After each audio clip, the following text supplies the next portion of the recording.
Hey guys, Kyle, the Death Knight of Anime here, bringing you my review for My Hero Academia Chapter 261. And, okay, so first off, the end of the chapter pretty much tells us that My Hero Academia will be going on break until the beginning of March. And I don't know if it's because Horikoshi's sick or he ran into a wall, or he ran into a wall with the story and needs more time to plan things out from here. But whatever the reason, I kind of see it as a blessing in disguise that this happened. Especially when you consider what's been going on behind the scenes lately with Shonen Jump and My Hero Academia. Like, I think it.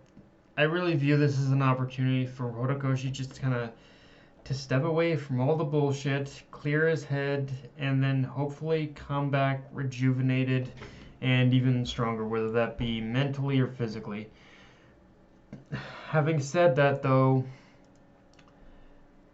I I really need to kind of extend this. I really need to talk. I really need to say this much. When it comes to this particular part of the animated community, the My Hero Academia fan base, something really needs to change, guys, because honestly, at this rate, there are so many freaking like insane people in this particular part of in this particular like there are so many insane people in this particular fandom that we genuinely need to like stop or step up our game and just show Horikoshi as much love as we fucking can, because at this rate, these these people in that exist within the My Hero Academia fandom, if they're even a part of it, or just in here for the ships, I don't know. But whatever these people, like, we really need to step up. Otherwise the fandom is really going to like drive this man either so far fucking insane to the point where he quits, or God forbid we end up even driving him to suicide. But something within this fandom needs to fucking change. Otherwise we're definitely gonna be. Otherwise we're probably gonna have like we might just very well almost have it'll eventually get to a point where we might end up having blood on our hands. Like I said, we're gonna drive this man to either insanity to the point where he quits, or suicide, or who knows. But like something just needs to change. Otherwise it's just going to be a rinse repeat cycle of the same thing over and over again. And I really don't want to see that happen to. I really don't want to see this continue to happen to Horikoshi. I really fucking don't. But yeah, I had to get that out there, guys. Um, with that out of the way, though, this chapter was largely the Doctor and Nomu's versus the heroes. And one thing I liked right off the bat with this chapter is that with the Doctor essentially being quirkless, he had to use his intellect and wits to survive, which in this case was utilizing the Nomu. And the thing with this chapter too is that it's just it's a great change of pace with us getting to see not only how a quirkless person would fight against those with quirks, but the fact that he is a scientist adds that extra dynamic to the conflict, as well as showcases just how a scientist would probably fight in basically a scenario and a situation like this. Because yeah, what we pretty much see here is what we pretty much get. Like when it comes to like quirkless scientists fighting against quirks, I imagine this is how they'd probably fight. There would be a lot of running away, a lot of dashing, a lot of running away, and just using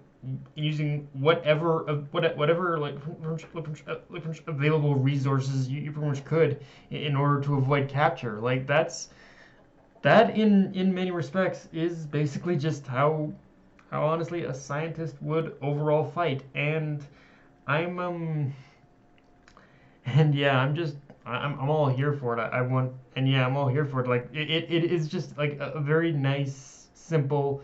It's a simple change simple change of like just not seeing Quirk versus Quirk, but it just brings a little bit more variety to the table, and it gives you that kind of it gives you that sense for pretty much how again how a quirkless person would fight against someone who has a quirk. Um, Now, the other thing to mention with this chapter is that the Doctor also mentions that the Nomu he's released never entered the testing phase of his experiments. So that in itself, while all very small detail, does indicate some manner of flaw with them, despite their obvious intelligence. And if I had to go on a limb and guess what that, if I had to go on a limb and guess, and it could just be a passing comment he made, but if I had to take just a bit of a guess as to what he was, as to what the Doctor was referring to in that moment, I think what's going on here is that even though they are, even though they aren't,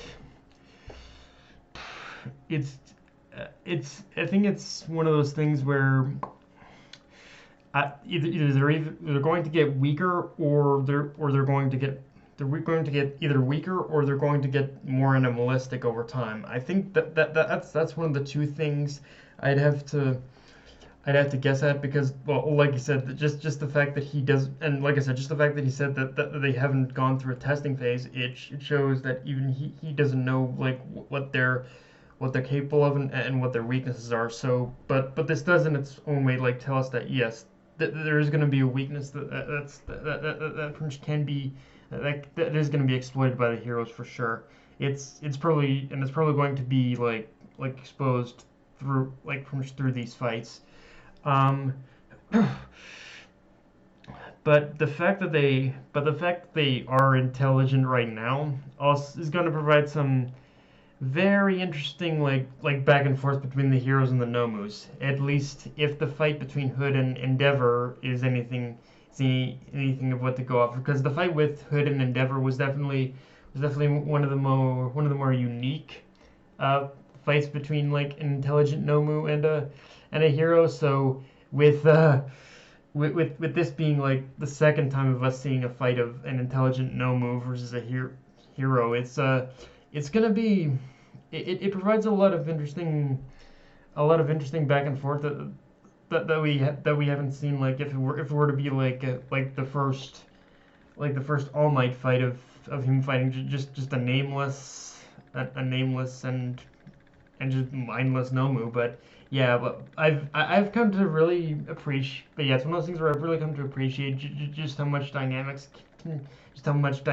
these that making the just how much dynamics just how dynamic a fight can be just by bringing a intelligent Nomu into the mix. Like it does add a lot more to the whole fight. Um, And also, real quick, I know it's a very odd and out there comparison, but is anyone getting a strange Power Rangers vibe from these Nomu? Like, specifically with that group shot. Uh, like specifically with that group shot when they were all like when they were all like teamed up in that group shot, it really felt like it really reminded me of Power Rangers almost. But and I get the feeling or some kind of Super Sentai thing because which I guess makes sense considering it was. I guess it makes sense for Otokoshi to do that considering Super Sentai and all that was originally a Japanese product, but it's like yeah, there's just some clear inspiration I can see there, which, hey, if he's gonna reference that shit, I'm all for it. Uh, but I don't know. It's just something it just kind of felt that way. I don't know if that's exactly what he was referencing.